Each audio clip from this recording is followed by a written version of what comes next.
I decided to crochet my own wedding dress in 2 months, and this is how it went. At the end of March, we decided May 19th was the perfect wedding day. All of our family was supposed to be in town, and my grandmother is still around, and I really wanted her there. And because I waste no time, I went and bought the yarn the very next day. This is a massive undertaking for me. I did not have a pattern. I'd never made something this large and this involved, and I have no idea how dress pattern and dress designing works. So there was a lot of trial and error. You'll see a ton of clips in here of me ripping stitches out, replacing them, undoing whole sections, trying things on and realize, oh my gosh, that doesn't fit, and having to redo it yet again. But I had a really good yarn that was easy to work with. I did the Malabrigo Verano yarn in the color natural, and I'm so freaking lucky that I chose the natural color because apparently the colors on this yarn really vary based on when it was dyed, but because it was the natural color, I was able to just get more and more skeins as I slowly realized that the original 10 skeins that I bought was not going to be enough. I think I ended up using 22 skeins of yarn, and the fact that I thought I could do this with 10 is absolutely laughable. And because I'm a nerd, I wanted to know exactly how much this wedding dress would cost if I had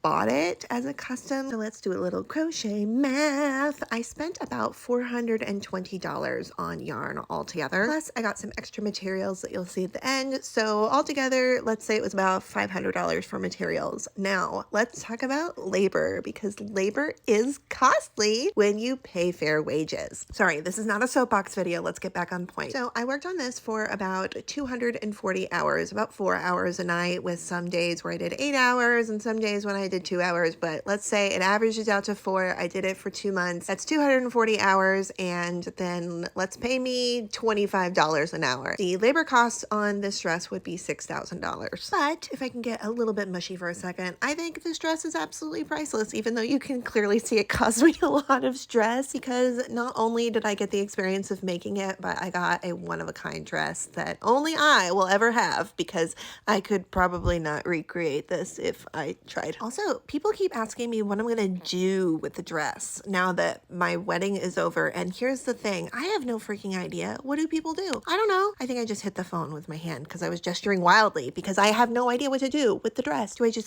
put it in my closet forever? I don't feel like a hanging the dress up on the wall person, you know? That's really not my vibe. And I see people make a cool little art piece out of a portion of the dress that they cut out, but I can't cut this. Do you know how hard it was to put it together? Of course you do. You're watching a video of it. Now, the other thing about making this dress in such short a time frame is that it was obnoxiously bad for my body. It is not advisable to crochet for many hours a day, many days in a row with no break. That's not good for your joints, especially if you're like me and you have a wee little connective tissue hypermobility disorder. Oh crap, by the way, these little things of brown are vicuña yarn, which is the rarest and most expensive yarn in the world that my husband, that still sounds weird, got for me for Christmas, and I wanted to incorporate it somehow. And then I added these cultured pearls, and I don't know how to sew on pearls, y'all. I'm not good at it, and they did fall off several times, and I did glue them on, and they still fell off a little. Listen, I'm not going to be starting my own beading business anytime soon. I think that's what we've all learned here. Anyways, I went with steam blocking because I was deeply terrified that the dress would never dry if I got it wet. This thing is literally so heavy, you'll have no idea. Anyways, here is the finished dress, and here it is day of. It was literally the best day of my life, and I am still recovering. And if you think you want to make your own wedding dress, I say go for it, but maybe give yourself a little bit longer than 2 months. My hands still hurt.